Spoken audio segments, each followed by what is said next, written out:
Welcome to Celebrate a Sister podcast. I'm your host, Emma Walkinshaw. I'm a transformational coach. I'm also the founder of Embody Me program and the creator of 21 Minutes of Morning Magic.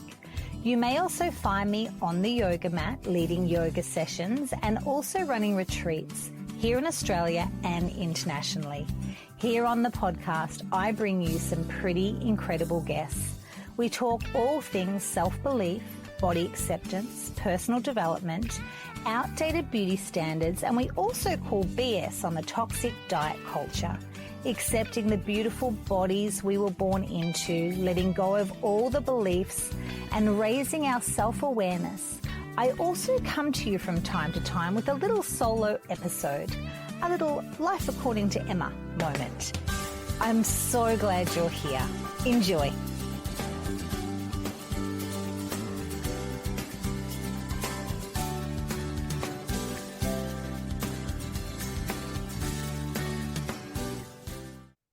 A big warm welcome to the Celebrate a Sister podcast. Today, I am joined by Gemma Haythorn, and I'm absolutely delighted to have Gemma with me today. So, Gemma, let me tell you a little bit about Gemma. Gemma is an online body image and food freedom coach. Gemma helps women to build unshakable body image and confidence, find an effortless, healthy balance with food, shut down their inner bitch. Gemma also has a podcast and she is a speaker, a host, and a content creator. And Gemma's podcast is called Finding Freedom with Inspire Wellness. And I definitely recommend Gem's podcast, but a big warm welcome to you, Gemma. Thank you. Thank you for having me on today, and highly recommend my episode with Emma if anyone wants to listen to the podcast. Yes, we'll actually put the link in the show notes. We will.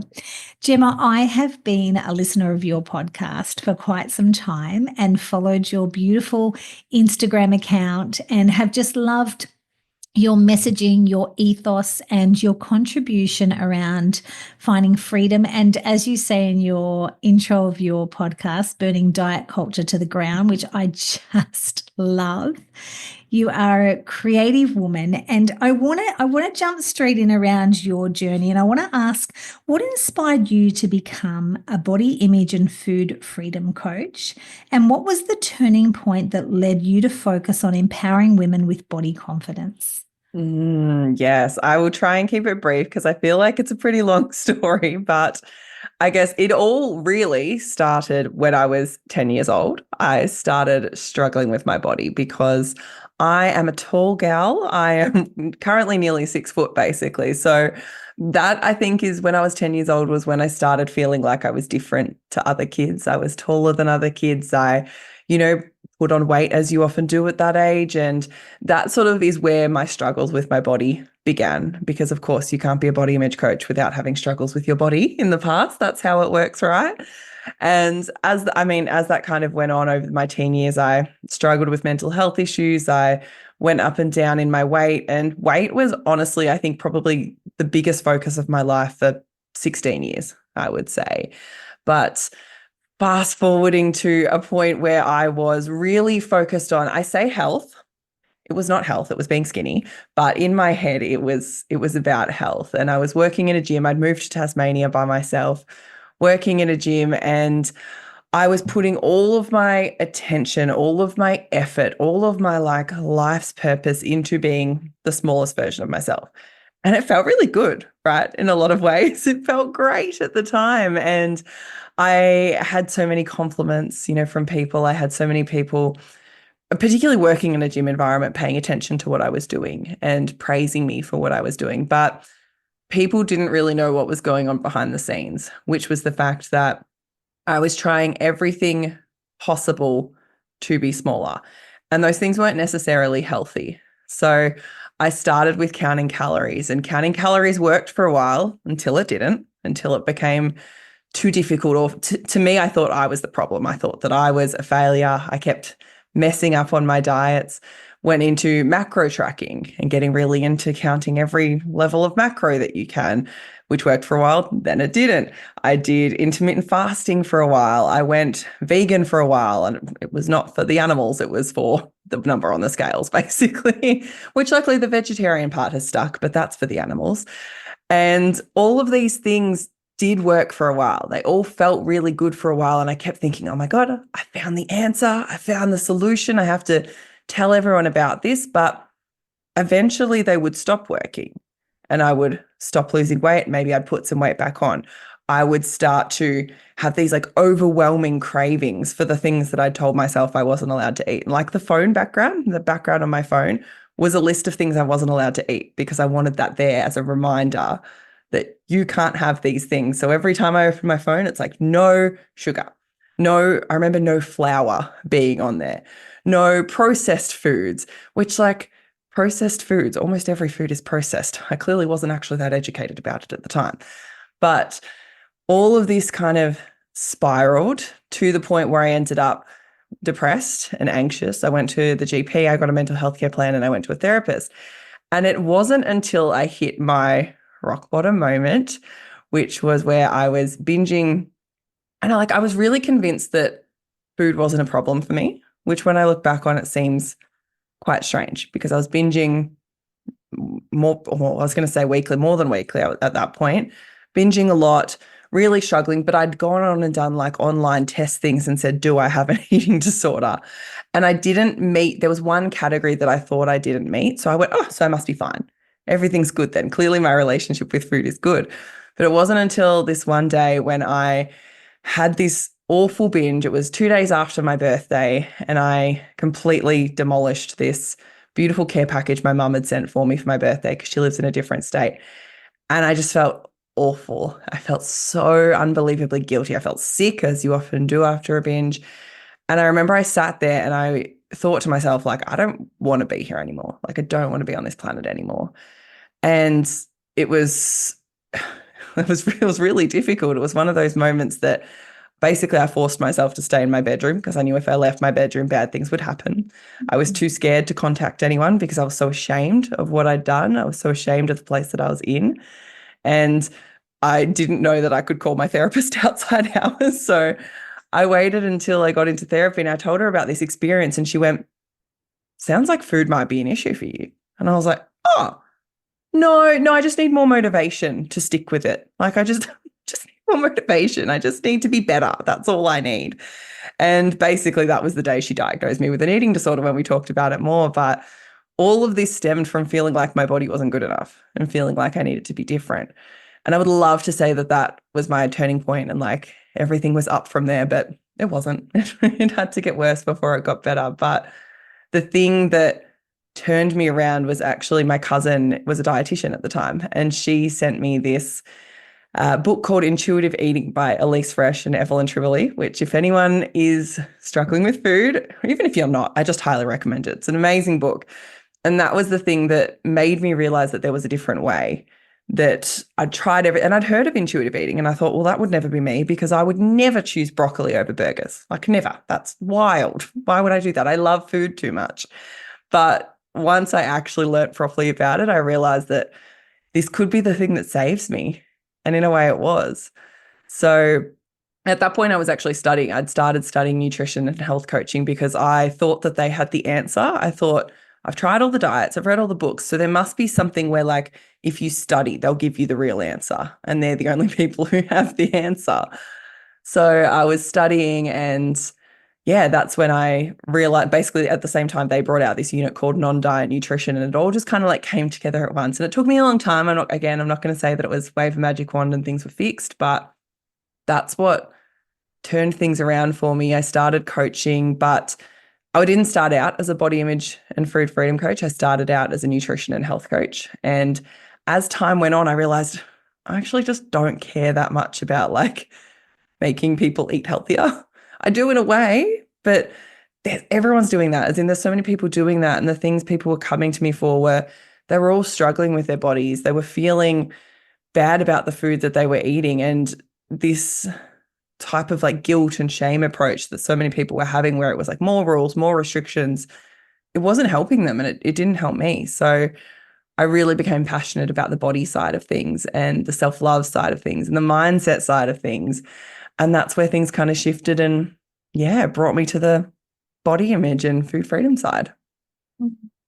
Oh, Jem, what a journey.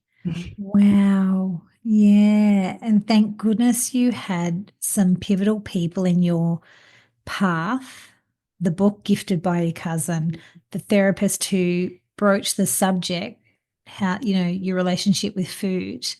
And although you say it wasn't, it wasn't all up from there, it sounds like you had to walk through mud up to your neck for a little while longer. Yeah. And then find your own way. And I think that's the beautiful bit here. And I feel like very much that's what, the path you and I are both on, is to not impose another set of rules on people around diet. We've actually got to find and make peace in our own way. Because unfortunately, Jem, I feel like a lot of people I've turned to over the years have actually potentially had some level of disordered eating.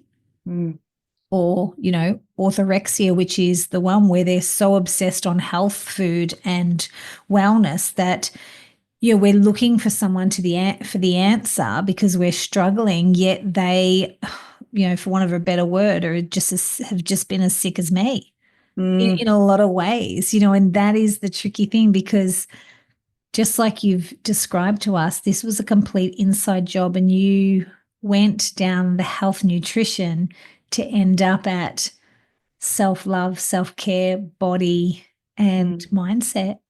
And the funny part about it is taking the focus off health. I'm now the healthiest I've ever been, because health is more than just, and because you listed one of the questions I ask all my guests at the start of my podcast is, what's your definition of health? Because I love hearing it, and I love that we all have these different definitions, and often they change over our lifetime. So for me, health used to mean skinny. Now I'm in the biggest body I've ever been in, but I ran a half marathon this year. I exercise more than I ever have. I get injured. I mean, I've been a bit sick and injured at the moment, but normally, I get injured far less. I get sick far less than I used to. I eat more veggies than I used to eat. I eat way less takeaway. Not that I don't believe takeaway is bad, but I eat a lot less takeaway than I used to eat. And I'm genuinely in the healthiest body I've ever been in. And yet health is not the focus anymore. Health is a byproduct of feeling good about myself and treating my body the way it deserves to be treated, showing it love, showing it nourishment rather than punishment. Yeah. And even when you describe that list on your phone, what you couldn't have, that in itself, it's a funny thing what the mind does when we deprive. We then want to do the opposite, and we don't even realize that we do that. But it's just that, even that list, that torment each day, seeing that how many times a day. But it was in the aim of you thinking you were being healthy. But I love how you say, but the goal was skinny. And I think this is the concern that we have. It is skinny at all costs, at all costs. And our mental well-being, our relationships. I often talk about how my own stuff with my own body and my own lack of self-esteem and my own journey around not being in a great relationship with my body has affected my relationships. Just not even, you get invited out and the first thing you think is, what are we going to be eating and what am I going to wear? It's not about, I'm about to connect with this beautiful group of people and we're going to have a celebration. It's when it's just such the driver of your life, gosh, it can be challenging. So challenging. Yeah, I was actually writing a list yesterday, which was one of those moments, and I'm sure you probably have these as well, where it's sometimes you don't even realize how far you've come. I know logically, but I sat down and I'm working on a course at the moment, a new course, which is about de-shaming. And so I was writing kind of this list of things that I felt shame over back when I was struggling with my body. And I came up with a list of 60 things, 60 situations. And one of the ones that you just made me think of it was, I can remember being out for dinner with a friend, and this was a friend who was telling me something quite personal, something she'd been struggling with. And I realized we were out for dinner that I hadn't listened to a single word she said. I couldn't tell you what she said because I was so focused on looking at what I was eating and mentally calculating in my head, how many calories is this? How much of this can I eat? And then looking at her and making sure I wasn't eating more than her or faster than her or all of these types of things, and thinking and like worrying about, well, what are people looking at? Can they see from the back of me? What do I look like? If they're looking at me from the side, are they seeing my stomach? And, pulling my t-shirt away from my stomach so they wouldn't see myself, and not even listening to my friends. And that makes me feel really deep shame when I think about it, because it's exactly what you just said. It impacts your relationships in so many ways. I think beyond the obvious.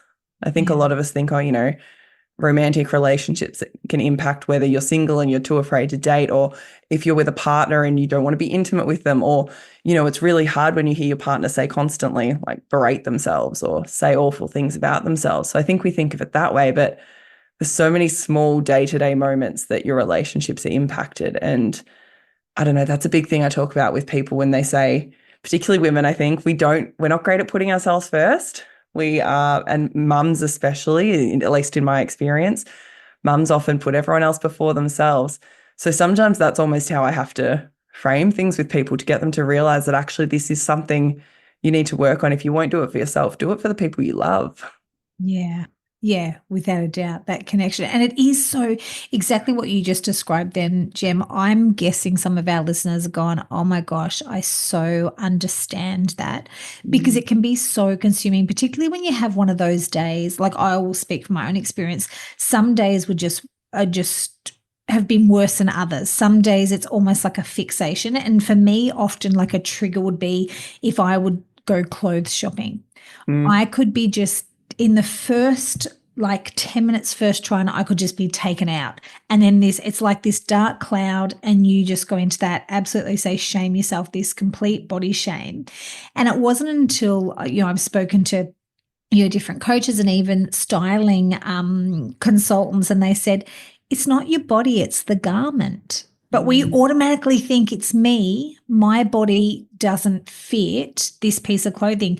Not necessarily so. That's just piece of clothing doesn't fit you. But when you're so in your stuff and so consumed by this curating and trying to change your body and obsessed with your body, it's all your fault. You almost lose rational thinking. You do, yeah. It goes full into the emotion side of things, and the shame. I really think shame is the most powerful emotion that we experience when it comes to this stuff. And you can't have logical thought when you're feeling shame. So when you're feeling shame over your body, you can logically go, okay, I know clothes are meant to fit me. I know I could just pick up a size 16 instead of a size 14. You can know that logically. You know logically that you're not fitting into a pair of jeans doesn't mean you're an awful human and you're gross and no one will ever love you. And yet that's how you feel. Yes. Yeah.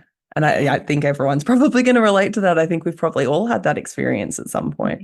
I think even around food choices, even when you're saying that, Jem, yes, that can happen in the clothes situation, even in food choices.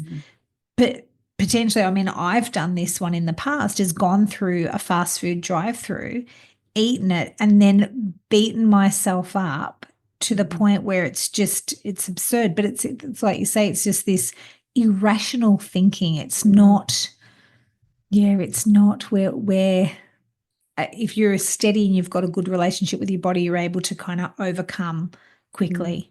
It's definitely worth this work that you're doing, Gemma, is big around the shame. I'm excited. To watch you launch this. Yeah, I'm really excited for it. I think it's the piece that is missing for a lot of people, and honestly has been missing from my group work before. I've gone more so I'm trained in mindset and NLP. I've gone more that side of things, which is about like doing the belief work, which is so valuable and so important. Doing the belief work, doing the like creating change and taking action. But what I've realized is that like if you're building on top of shame, all of this stuff, yes, it will help, but you're still going to have all these things come up until you deal with the shame and until you clear the shame. So that's why I'm so excited about this program. It's going to be amazing. Cannot wait. I do want to ask about, you mentioned the inner bitch, and this potentially could be a little bit about this belief work. So you've mentioned the inner bitch and the negative voice that women battle with. Can you share some of your strategies for helping women quiet the voice and build a positive self-image, keeping in mind that your new work is looking at this shame stuff? So, Jim, everyone does have that inner bitch, but I feel that in this lovely space that we work in around body and body image, she's loud. Oh, she is loud. And I think the first thing that I'm going to say here is that she never actually goes away. So even me, even I'm guessing you probably as well, Emma, she still pops up. She's still here occasionally. I had a moment actually, no, you know what? I had a moment recently just going back to the clothes shopping where I went clothes shopping, and I'm a size 18 most of the time now, 20, you never know, clothes, they all change. But I was out shopping. I needed to go shopping I was going to Queensland and needed some shorts. And for one thing, I live in Hobart. Hobart is not exactly a shopping mecca. We don't have a million different options. So I couldn't find shorts anywhere in my size. Every shop I went into, they'd go up to a 14 or they'd go up to a 16 or, then I found a pair in an 18 and I was like, great, I can wear these. Put them on, didn't fit. And I had that real moment that you said, that for one thing, that shame, that real inner bitch, she popped up and she was like, oh my God, you can't even find a pair of shorts to take with you. Like you should just exist in like baggy tracky pants everywhere you go because no one wants to see your legs. If you can't even fit into a pair of shorts, people don't want to see your legs. People don't want to see you out and about. And that was the voice that came up, and it did. And I had a real moment of like, oh, I remember standing in the change room and really having to talk myself back. And then, I ended up finding a pair of shorts that fit me eventually, and that was fine. But it was one of those moments where I really had to put into practice what I teach. And so one of the things with the inner bitch is my point there was that I still experience that. We all still experience that. But the thing that changes is that you learn how to deal with it. So in the past, I would have had that experience. She would have popped up. She would have said all those mean things. I would have left the shops. I would have gone, awful. I'm not going to Queensland. I can't go anymore. I would have come home. I probably would have cried. I probably would have stopped by Domino's on my way home and bought enough pizza to feed a small island nation. I would have probably drank a bottle of wine as well. I would have spiraled. I would have ended up in that full shame spiral, feeling awful about myself. Instead, I had that quick, whatever it was, 30 seconds, a minute in the shopping centre change room at Sports Girl, and then went, okay, on to the next shop. That's fine. If I don't find any, whatever. I'll find some when I'm up there. I'll wear a skirt. That's not a big deal. And it's because I'd done all of this work. So once you've done the work, you can kind of clear that voice. You can choose not to listen to her. And that takes practice. It takes a lot of practice. But one of the ways that I recommend my clients do this is we need to learn to separate ourselves from that voice, because that voice isn't actually you. And you have a choice about whether you listen to that voice or not. Because your voice in your head might go, okay, you're a purple dinosaur. And you're not going to go, oh my God, yeah, I am a purple dinosaur, because you don't actually believe that on any level, right? So you're only going to latch onto the things that bother you, that feel like they're true for you, that you've got an emotional connection to. However, you get to choose whether you listen or not. So one of the things that I recommend doing is naming your inner bitch so that you can separate yourself from her. Because at first you think it's your voice. It's in your voice a lot of the time, but also for some people it's not. I've had clients who say it's their mum's voice. I've had clients who say it's their grandma's voice, or maybe it's just this voice that's not their own and it's not someone they know, but they're like, it doesn't sound like me. Maybe it sounds like a bitchy teenage girl. Like maybe it's the mean girls from high school. So maybe if you're listening, think about it. Who was your voice? Start to pay attention. Mine was me. It did sound like me. So separating yourself from it is a great way to make you not have to identify with it all the time. And one of the ways I get you to do that is to name her. So mine is called Frida. And for me, Frida is like this grumpy old woman, like the kind of woman you can imagine like in a movie where you walk past and she like throws a bucket of water down on top of you or something, in like a Disney movie they do that. That's who Frida is for me. And so when I won't swear because I don't know if I can swear on your podcast, but when she pops up, when I heard her in that sports girl changing room, I hear her and I go, F off Frida. That's also partly why she's called Frida, because I like alliteration, and I tell her to F off when she pops up. And it helps me to separate myself and go, that's not me, that's Frida. That's Frida over here popping up. She's rearing up, but I don't have to listen to Frida. Do I want to identify with this thing that she's telling me? Or is that actually not for me right now? And sometimes they say nice things. Sometimes they say neutral things. And it's like, yeah, okay, I do want to listen to that today. Maybe I've spent the whole day on the couch and I need to be doing something, and Frida goes, Gemma, you're being lazy. You need to clean your house. And I'm like, all right, I'll listen to Frida right now. I probably do need to clean my house. But when she pops up and goes, you're disgusting, you're a worthless human being, I don't want to listen to that. That doesn't make me feel good. So F off Frida. I have a client who calls hers Rhonda, and she says rack off Rhonda when Rhonda pops up. And it sounds really simple, but also I think it brings a bit of the like, and I mean, anyone who's followed me or listened to me, I like a joke. I like a giggle. It brings a bit of a giggle to it too, because it's kind of funny when you go F off Frida, you're like, yeah, take that, Frida, take that. Yeah.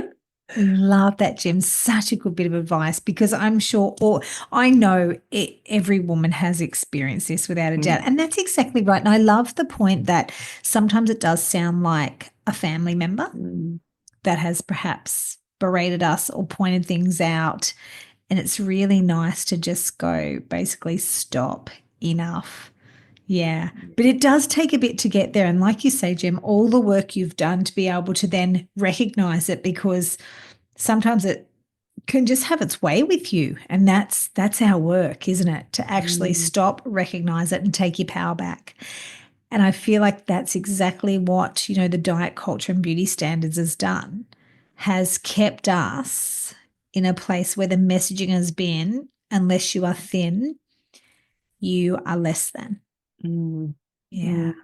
And I think noticing it, like you said, noticing is the very first thing. When I first start working with clients, that's always their first homework, is not actually to do anything. It's just to notice. Notice the beliefs that you have coming up that actually don't align with where you want to be. Notice the beauty standard stuff. Notice when you're scrolling through Instagram, like, who are you actually looking at? What are you consuming? What are you seeing? Noticing that voice in your head, because so many of us actually, like, I say to people, what does it say? And they go, I don't know. I don't know what it says, because it's just their automatic pattern that they're running, and they're so used to it that they couldn't even break it down and tell you what it is. They just know they feel a bit crappy. Yeah. So noticing is genuinely so powerful. Not even doing anything about it, just noticing and starting to be like, I like to say, that's interesting. Put my little scientist hat on. That's interesting. It's interesting that's coming up. Where does that come from? And a lot of the time you'll be able to trace it back to, like, when's the first time I thought that about myself? When's the first time I heard that? Even if it was someone else saying it. Maybe you heard, one of the big ones, like, I remember being a kid or even a teenager, thinking size 12 was the size I had to be, and I couldn't be bigger than a size 12 because my mum was a size 12. And if mum would wear a size 14, and like, my mum's got a great relationship with her body, but obviously, particularly back then, you have moments, and I can remember her being like, oh no, these are a 14. Oh no, need a size 12. And it's like that little stuff, your little child brain is like, okay, so 14 is bad. We can never be a 14. And then you're 30 and you try on a pair of size 14 shorts and you're like, no. Little things like that can impact you so much. So even just noticing and going, where is this from? Whose voice is this? Whose belief is this? So powerful. Even I feel like, some of us have even got caught and never grown past our teenage years. And I don't know if you've read the book, Jem, but it's now I've got to get it right, Jane Hardwick Collins, and she talks about the stages of womanhood, which is the maiden phase, the mother, the magger, and then the crone phase. And and it's a lot of this language around, when you have a baby, get your pre-baby body back. That's essentially wanting you to go back to the maiden phase in life. You're now in mother phase. Your body cannot return to maiden phase. And it doesn't mean that your body can't be amazing and strong and wonderful. That's not what I'm saying here. But this notion that we're wanting to go back, where we're measuring ourselves in a teenage, in these years where we're not fully developed, and thinking that's our set point. It's not. And each part of life, now I'm menopause now, and my set point is very, very different to even how my body was as a mother, my body was as a maiden. I'm now menopausal. Things have changed. Hormones are no longer here. I am no longer dropping eggs. I am no longer bleeding. So how can I expect to have a body that, and I feel like sometimes we have this unrealistic, even around sizing, and I'm not saying that our body can't be whatever it can be at any stage, but just understanding that we cannot grieve a body that was a teenage body. We've had we've had our time in the sun. This is a natural part to move through the seasons. Trying to be in spring again when we're in, autumn. We've had our summer. it's just interesting how we keep reverting back to that around little things like that sizes when, yes, we were a size 12 once and a 14 and whatever that size is, but it's allowing yourself to be in that next phase of life and not having to be anywhere else. But yeah, it is interesting. So Gem, I do want to ask, what do you think are some of the biggest misconceptions about body image and food freedom that your clients face, and how do you help them overcome them? Oh, I have so many. I could talk for days on this topic. Okay, let's start with food freedom. I think the biggest misconception about food freedom is that if you have food freedom, you will just eat McDonald's all day. And that is what you will go. And this is what I kind of briefly touched on before. That's what I thought. I thought if I was allowed to, I was having Domino's pizza multiple times a week because that was one of my binge foods because I could get it delivered to my house and therefore not have to let anyone see how much I was consuming. And I would also pretend that I had people at my house, pretend I had a boyfriend who was there who would be sharing food with me and it was just me eating it. But that was on my shame list as well. But that's what I thought it would be. I thought it would be only eating takeaway or only eating like potato and cheese and all that kind of stuff. I thought that I would probably never eat a vegetable apart from potato again if I had food freedom and I was allowed to. But food freedom, and I use food freedom and intuitive eating interchangeably because to me, intuitive eating is food freedom. But it's not about, yes, it's about eating what you want whenever you want, but it's not about eating whatever you want whenever you want in terms of just having chocolate all the time. It's about listening to your body. And this is the key part that is getting missed by a lot of people when they learn about it. Your body doesn't want to eat chocolate for every meal. Your body doesn't want to eat pizza for every meal. And you might be listening going, actually, Gemma, my body does. You're wrong. But that's because right now you're restricting those things, which is what you touched on briefly before, Emma, that when we restrict things, we want them more. That's the natural reaction of our brains, of our bodies. When you tell your body, no, we're going to do all those things, we're going to have no flour, no sugar, no processed foods, your body goes, okay, so we're going into a famine, basically. So we need to hold on to everything that we can, for one thing, so your metabolism slows down. We need to ramp up the cravings because food is energy, and particularly those kinds of foods that I'm talking about there that are the things we often crave, those are energy-dense foods. So a calorie is a unit of energy. So when our bodies kind of panic and think, oh, you're taking away all of the food, we start craving the energy-dense food. We crave the McDonald's. That's why we're not craving an apple when we're in that period, because that's not that much energy. And I can tell you exactly how much energy is because of the years of calorie counting I did, which also shows how messed up it can make you. But that's not what your body wants. So when you remove that restriction, when you have the freedom, you can start to actually listen to your body. And again, that's a process. You need to learn to trust your body again. Because right now, if you are someone who has been dieting or you've been restricting, you probably don't have any trust for your body. And that's normal. So you have to rebuild that trust. You and your body, like your brain and your body, need to learn that they can trust each other, that they can work together, because your body wants nutrients. Your body wants to feel good, and it doesn't feel good to eat a Big Mac for every single meal. So anyone who's like, no, it wouldn't work for me, with all of the love in the world, you are not the one special snowflake who is so broken that this won't work for. We all think that in the beginning, right? So now, like I said before, I eat so much more healthily, and I don't like the terms healthy and unhealthy because, like I said, I think they're quite subjective, but I eat so much more nutrient-dense food now than I used to. I used to hate green things. I love green things now. Like I spent $15 on kale this week because I wanted to eat so much. But I had a craving for kale the other week. I don't get cravings very often anymore. Literally craved kale like I used to crave dairy milk. And I drove to the shop specifically to buy kale. Like wild. Because my body was clearly like I've been sick, so my body was craving nutrients. It was like, yeah, let's get some things that make us feel good. Kale makes us feel good. So I know that probably sounds like the whole other end of the scale, but genuinely your body wants those things. So when you can work on food freedom, you will often find, at least every client I've had who has moved from dieting to food freedom, every single one of them feels healthier now than they did before.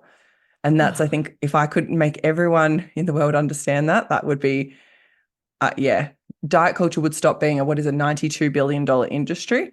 I think if we all understood that fact, that number would drop significantly, which I wish it did. Yeah. Jem, that is so empowering. I love hearing that. And I have vowed never, ever to go on another diet again. Although I do feel like that it is, I don't know if you feel like this, Jem, but some people maybe are not ready to hear this, or it's just so hard to hear because we just want to throw money at something, or we just want to, a girlfriend of mine has this saying, we'd rather take the medicine than the vitamin. It's just, we've got that going on. And I loved your podcast with your the beautiful lady on Ozempic. I mean, that was just such a fast. So anyone who wants to learn more about Ozempic, and that was a really great podcast. She has obviously done lots of research and knows lots about it, but even that was fascinating. But I feel like in this day and age, the sheer fact of even looking at perhaps what food freedom feels like, we've still just got this messaging, there is, there's so much push to just take the jab. If you are that unhappy, just take the jab. And I find that that's,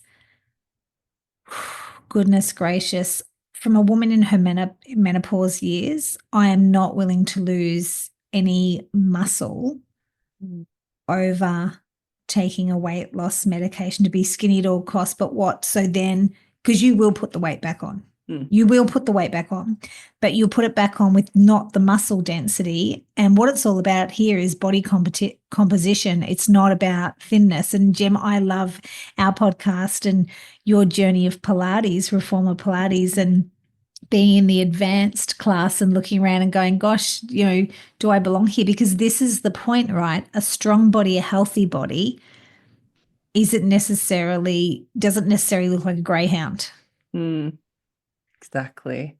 Which is the big reframe, I think. Like you said, it's the recognizing, and that's one of the big myths as well, I think, that you can see health, that you can tell who is healthy just by the way that they look. And that's just straight up not true. But it's the really hard one to get out of people's minds because it's what we've been told forever. I know I've been told that my whole life. It's only sort of been the last, whatever it's been, 5-6 years that I've heard anyone talking about that. Yeah. I do feel like we're on the forefront here. Gem, it is a revolution. And I know you use that word in your work, and so do I. It is a revolution, just perhaps shifting our mindset from this madness that keeps us all sad and not in good relationship with people because we're too busy. The perfect example you gave, your friend is pouring her heart out and you're counting your calories and worrying how you look, because that's what diet culture wants to keep us with all these distractions and just almost like a fixation on ourselves that we are not able to connect. Like it's just another form of control. And what are your thoughts about, I guess, the future of women and Ozempic? What do you think, Gem? I'm optimistic. Like, I think maybe I'm just a naturally optimistic person. So I'm really hopeful that I feel like we are seeing a shift. We are seeing more people. And I know there's been a lot of this narrative recently, particularly with Ozempic. And I've seen so many articles about it, people going, oh, we're going backwards. We've made all this progress in the body positivity space, but now we're going backwards and we're losing it all. I actually don't think that's true. I think that the media, we know this about the media. Logically, we all know this about the media. They pick things and they fixate on them. And then, yes, some people are so swayed by it and feel the need to go back and forth with trends. But I actually don't think that the vast majority of people necessarily do.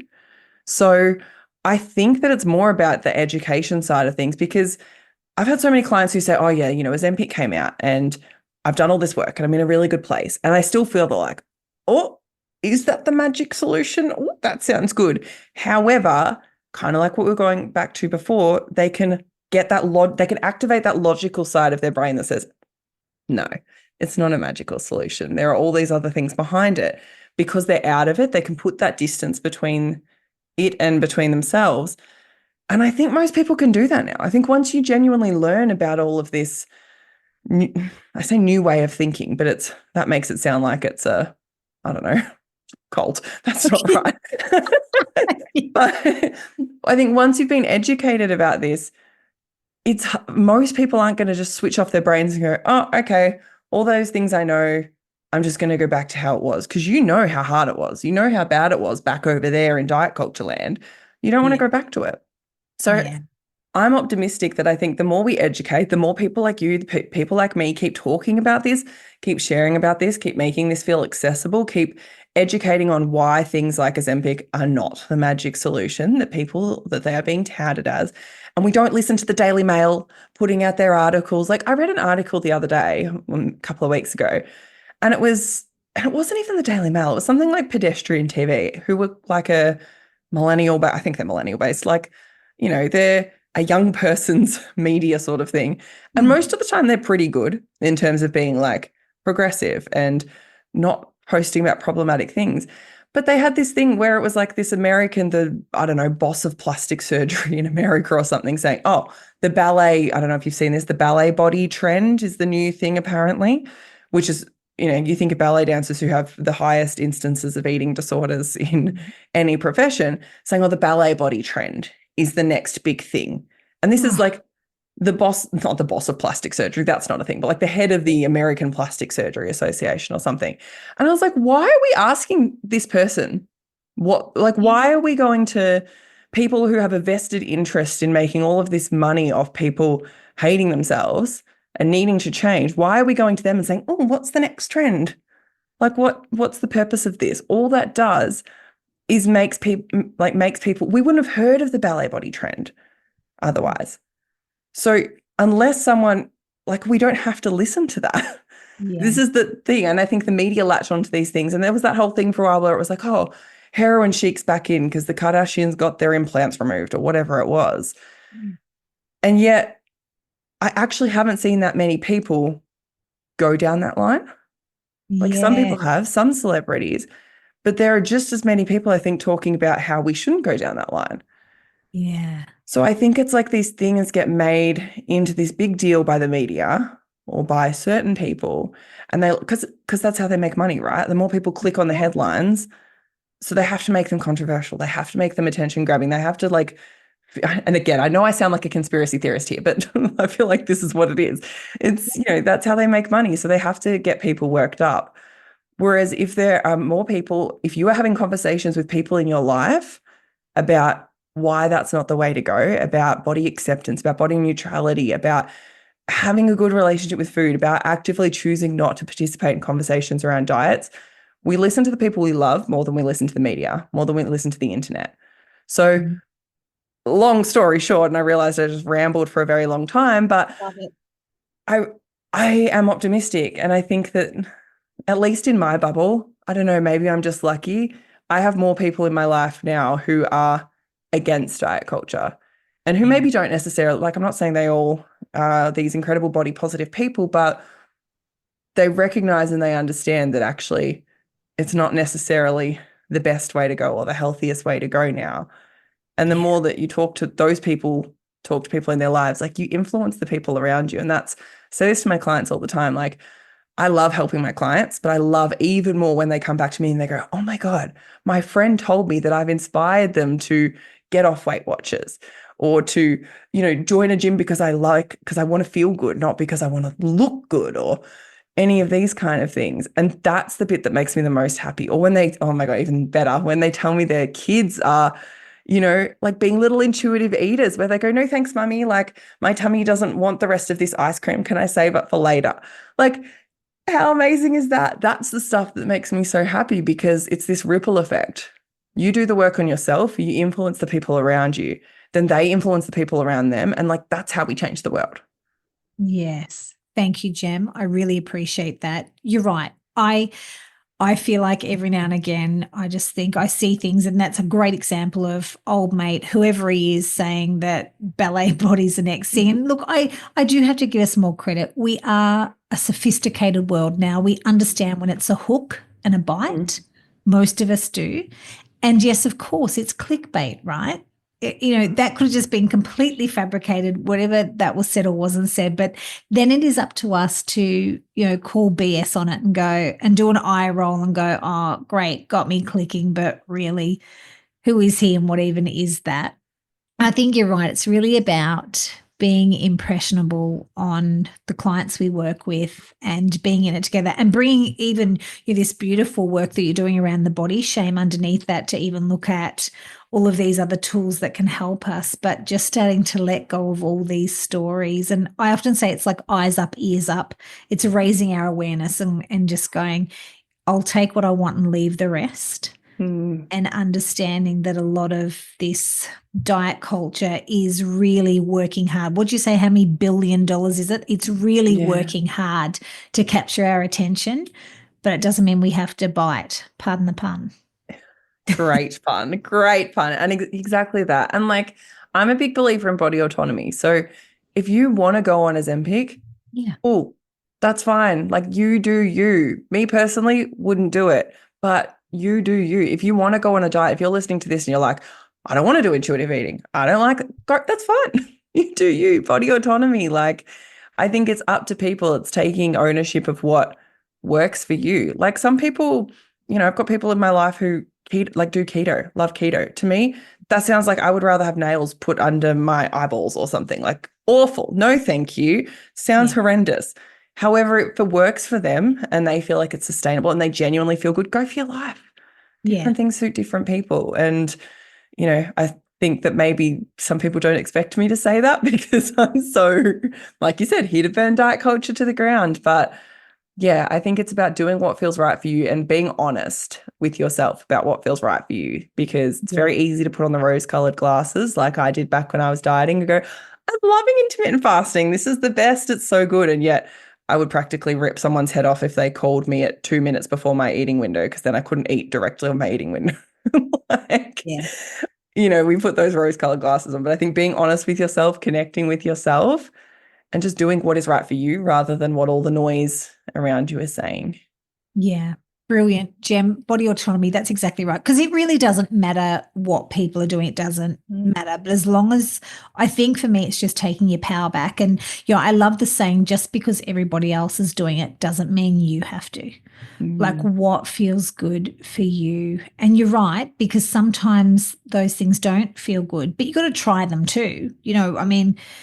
Gosh, you and I both together, the amount of diets we've probably been on, and we know the ones that just don't feel good. And the other thing is sustainability. How sustainable is it? That's the other thing, because we can all do things for short bursts. And like you said, these things worked until they didn't. And we've all experienced that. But isn't our aim to just find some, I know balanced is a bit of a cliche, but find some, just an even keel where it doesn't consume you all of the time. Yes, another wonderful pun. Well done. Yeah. So many food-related puns. So good. So good. So, Gem, people who would like to find you, and what is this beautiful course that you've got coming up, and where's the best place to find you? Tell me. Best place to find me is definitely on Instagram. Yes, can be found there. I love chatting to people. Like, come and slide into my DMs, come and talk to me, come and have a chat. Tell me your biggest takeaway from this episode, or just come and tell me what's going on for you. I love a talk. Instagram, definitely the best place to find me. And you'll find links on there to basically everything that I do. I have a lot of freebies. One called, which based on our conversation today, Building Body Acceptance would probably be a really great one for people. It's a free mini course. Which is all about helping you to love and accept your body. And then the course that I've briefly mentioned as well today, working title, we're still working on at the moment. Working title is Shed Your Body Shame, but we'll see. It might change soon before it gets released. But that is going to be basically about helping people to release years of shame and insecurity over their bodies so you can live a life of confidence, joy, and freedom, because I feel like that's what it's all about, right? So you can come and join the waitlist for that. I'll be doing like a 50% off discount when I do release it, which will probably be in the new year. But yeah, they're probably the best places to find me, and the podcast. Come and listen to the podcast if you haven't had enough of hearing me talk already. Brilliant. Thank you, Jem. Thank you for your contribution and the work you do with women. Your reels on Instagram are beautiful and educational and entertaining, but with heart and soul. And like I've already mentioned, I absolutely love your podcast, and it's just been so wonderful to connect. And I love that, you are such a wonderful inspiration for me around this food freedom and navigating my own path on this journey of body acceptance. And like you shared today, we have our days, don't we? But mostly good days, which is wonderful. And yeah, we can see the trees from the forest, which is wonderful. Yes, thank you so much. That's so beautiful. It means a lot. And thank you so much for having me on to chat. I've loved every minute of this and could just talk to you all day. Love it. Thank you, Jem. We'll do this again, no doubt. Thank you, sure. Jem. Thanks so much, my love. Thank you. Thank you so much for joining me today. I hope this podcast sparked some curiosity and had you thinking. I have worked with women for years, and I've worked with hundreds of women as a coach, a body confidence coach, and as a yoga teacher. And there's one thing that women have in common. Most of us, 96% of us, don't have a great relationship with our body. We judge it, we put it down, and we are not in harmony with it. If you would like a better relationship with your body, I invite you to join me for the Body Love Bootcamp. I have created this course that you can watch in the leisure of your own home and work through the processes in your own time, and then reach out when you're ready to have a conversation.